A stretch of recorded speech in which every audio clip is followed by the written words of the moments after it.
नमस्कार दोस्तों, बिगटेस्ट.इन में आपका स्वागत है। आज हम पढ़ेंगे मानव रोग यानी मानव में होने वाले रोग। दोस्तों, आपको ये जानकर खुशी होगी कि RSM SSB में हमारे द्वारा शेयर किए गए नोट्सों में से लगभग प्रश्न आते रहते हैं। तो हम आपसे वही प्रश्न शेयर कर रहे हैं जो अति महत्वपूर्ण है और अक्सर पूछे जाते हैं। तो चलिए शुरू करते हैं। रोग शरीर की शारीरिक, मानसिक व आध्यात्मिक स्थिति में रुकावट आना रोग कहलाता है। रोग के कई कारण हैं, जैसे जीवाणु यानी बैक्टीरिया, विषाणु जिसे हम वायरस बोलते हैं, प्रोटोजोआ, हेलमिंथस, ग्रेमी मच्छर आदि। तो चलिए दोस्तों, अब मानव रोग के अलग अलग जो प्रकार हैं हम उनका अध्ययन करते हैं। हमने कोशिश की है कि इनको बहुत ही शॉर्ट में रखा जाए ताकि आपको समझने में आसानी हो और सरलता से याद रह सके। चलिए दोस्तों, पहला रोग है टाइफाइड यानी टाइफाइड फीवर, जिसे हम आंत्र का बुखार या मोतीजरा भी बोलते हैं। टाइफाइड का जो कारक होता है वो होता है दोस्तों साल्मोनेला टाइफी बैक्टीरिया। गंदे पानी के सेवन से या जीवाणु जनित पानी पीने से क्या होता है, आंत्र का बुखार, मोतीजरा या टाइफाइड होता है। टाइफाइड के लक्षण तेज बुखार आना, आंत्र में खराबी होना, दस्त लग जाना। और दोस्तों, टाइफाइड के लिए जो परीक्षण किया जाता है उसे विडाल परीक्षण बोला जाता है। नेक्स्ट जो है एमीबिएसिस। एमीबिएसिस का जो कारक होता है उसको एंट अमीबा हिस्टोलिटिका बोलते हैं। ये एक प्रोटोजोआ जनित रोग है। एमीबिएसिस दूषित जल व दूध के सेवन से होता है। इसमें भी आंत्र में खराबी, दस्त व दस्त के साथ रक्त आना इसके लक्षण हैं। एमीबिएसिस से बचाव, दूध व पानी को उबाल कर पिएं। चलिए दोस्तों, नेक्स्ट है एनीमिया या जिसे हम बोलते हैं रक्त अल्पता। रक्त की कमी से एनीमिया रोग होता है। एनीमिया रोग विटामिन B6 व B12 की कमी से होता है। एनीमिया रोग के जो लक्षण हैं वो है होंठ व मसूड़ों, आँखों, नाखून व हथेलियों का पीला होना, थकान या कमजोरी आना, यानी होठों में पीलापन, मसूड़ों में पीलापन, आँखों में पीलापन, नाखून व हथेलियों का पीला पड़ जाना, थकान महसूस होना या कमजोरी महसूस होना इसके लक्षण है। एनीमिया का बचाव कैसे कर सकते हैं? इसके लिए लौह युक्त तत्वों जैसे पालक, मूली आदि का सेवन करना चाहिए ताकि एनीमिया से बचा जा सके। नेक्स्ट जो रोग है वो है मलेरिया। मलेरिया की खोज रोनाल्ड रोस ने की थी। मलेरिया का कारक प्लाज्मोडियम है और मलेरिया का जो वाहक है मादा एनाफ्लीज मच्छर द्वारा फैलता है। मलेरिया के लक्षण जो हैं रक्त में कमी, ठंड लगकर बुखार आना। मलेरिया की जाति होती है। मलेरिया की जाति क्या क्या हैं? पी मलेरी, पी आवेल, पी फेल्सीपेरम या दिमागी बुखार। मलेरिया की जाति यानी एक प्रकार का मलेरिया का प्रकार बोल सकते हैं हम, किस प्रकार के मलेरिया रोग होते हैं वो। मलेरिया की दवाई कुनैन सिनकोना से प्राप्त होती है। इसकी छाल क्या होती है? लाल रंग की होती है। मलेरिया की दवाई क्लेरोकुनेन के रूप में दी जाती है। जो दवाई दी जाती है वो क्लेरोकुनेन के रूप में दी जाती है। चलिए दोस्तों, नेक्स्ट जो रोग है उसको पढ़ते हैं। डेंगू वायरस जनित रोग है। डेंगू नेक्स्ट रोग है डेंगू। डेंगू क्या है? एक वायरस जनित रोग है। डेंगू का कारक आर्बो वायरस है, यानी ये वायरस जनित रोग है। और डेंगू का वाहक मादा एडीज एजिप्टाई टाइगर मच्छर भी से बोलते हैं।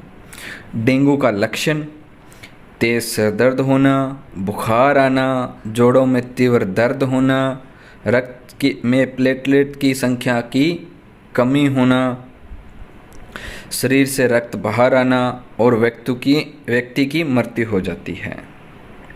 फ्लोरेसिस, पीने वाले जल में फ्लोराइड की ज़्यादा मात्रा के कारण फ्लोरेसिस रोग होता है। हड्डियाँ गलने लग जाती है। और इससे संबंधित एक प्रश्न और है कि राजस्थान में कुब्बड़ पट्टी कहाँ पे है, तो ये अजमेर और नागौर में पाई जाती है, क्योंकि यहाँ का जो पानी है उसमें फ्लोराइड बहुत ज़्यादा मात्रा में पाया जाता है। इसके कारण वहाँ फ्लोरोसिस रोग की जो मरीजों की संख्या है वो ज़्यादा है। इस वजह से उसको कुब्बड़ पट्टी बोलते हैं और राजस्थान में कुब्बड़ पट्टी अजमेर और नागौर में पाई जाती है। नेक्स्ट जो रोग है वो है मेट हीमोग्लोबिन।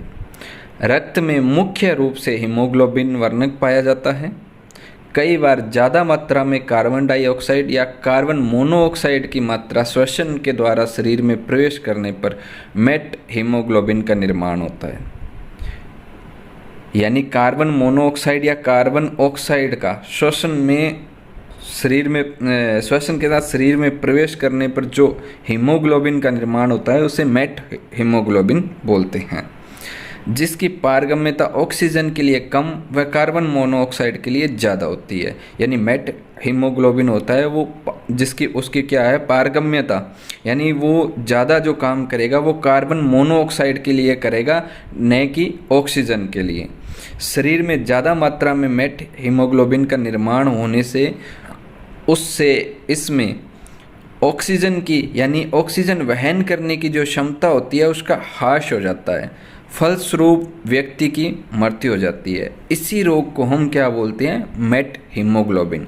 यानी रक्त में कार्बन डाइऑक्साइड व मोनोऑक्साइड श्वसन के साथ मिल जाने पर क्या होता है, मेट हीमोग्लोबिन का निर्माण होता है। और मेट हीमोग्लोबिन की जो मात्रा बढ़ जाती है उससे क्या होता है, ऑक्सीजन वहन करने की क्षमता कम हो जाती है, जिससे कि व्यक्ति की मृत्यु हो जाती है। और इसी रोग को हम मेट हीमोग्लोबिन बोलते हैं।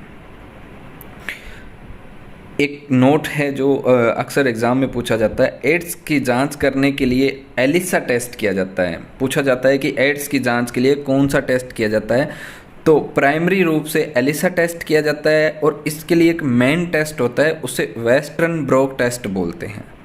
तो दोस्तों ये काफ़ी इम्पोर्टेंट क्वेश्चन है, याद रखने योग्य।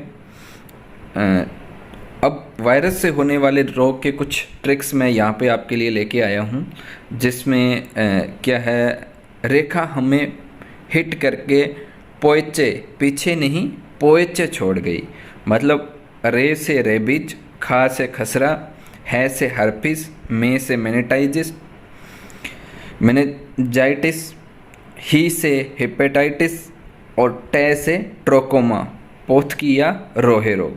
अब इसमें करके साइलेंट रहेगा। उसके बाद पो से पोलियो, ए से एड्स, चे से चेचक या बड़ी माता जिसे हम बोलते हैं, छो से छोटी माता, डे से डेंगू बुखार या पित्त ज्वर जिसे हम बोलते हैं, गे से गलसोंद, मम्स जिसे इंग्लिश में बोलते हैं, ई से इन्फ्लुएंजा का जो वायरस है वो है N1H1। इसके लिए आपके एक ट्रिक और है, अगर आपके वो भी नहीं याद रहे तो और भी सिंपल ट्रिक्स एक रखी है हमने। रोज आप सीएम से मिलें, capital letter show name of disease caused by virus. यानी रोज आप सीएम से मिले, इसको याद रखना है। और ये वायरस जनित रोगों की ट्रिक है। आर से रेबीज, ए से एड्स, पी से पोलियोमाइलाइट्स और सी से चिकन पॉक्स, एम से मम्स और एम से मेलेसा यानी खसरा रोग। एक और महत्वपूर्ण ट्रिक है, अगर आपके याद रहे तो इसके लिए हमने सुविधा के लिए हमने 2 या 3 ट्रिक यहाँ पे 3 ट्रिक आपके लिए मेंशन की है। आप चाहे तो हमारी वेबसाइट bigtest.in पर विजिट करके भी इसे पढ़ सकते हैं। लिंक नीचे मैं डिस्क्रिप्शन में ऐड कर रहा हूँ। आसिफ डीजे रूम नंबर 3 में टिकट कलेक्टर के साथ। तो इसका भी सेम वही ट्रिक बनेगा जो ऊपर हमने दे रखा है। ज़्यादा जानकारी के लिए आप हमारी वेबसाइट विजिट कर सकते हो, और रोज़ समय पे मैं आपके लिए अन्य महत्वपूर्ण जो साइंस के टॉपिक होंगे या राजस्थान जीके के होंगे वो मैं आपसे समय समय पर शेयर करूँगा। प्लीज़